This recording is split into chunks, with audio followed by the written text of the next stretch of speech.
কালকে রাতে কটা রুটি বেঁচে গেছিল। সকালে উঠে ভাবলাম ওইগুলোকে কাজে লাগিয়ে ফেলি। এইভাবে আমি প্রায়ই বানাই। আজকে ভাবলাম তোমাদের সাথে শেয়ার করি। এর জন্য 2 চামচ তেলের মধ্যে রসুন ফোড়ন দিয়েছি।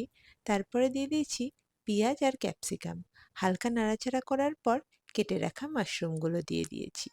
2-3 মিনিট নাড়াচাড়া করার পর এর মধ্যে নুন, গোলমরিচ, চিলি ফ্লেক্স আর অরিগ্যানো দিয়েছি।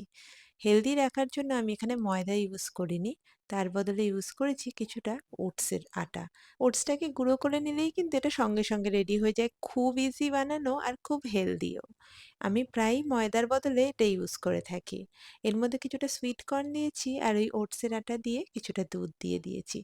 এবার মিনিট 2 নাড়াচাড়া করার পর ধনেপাতা দিয়ে নাবিয়ে ঠান্ডা করে নিয়েছি।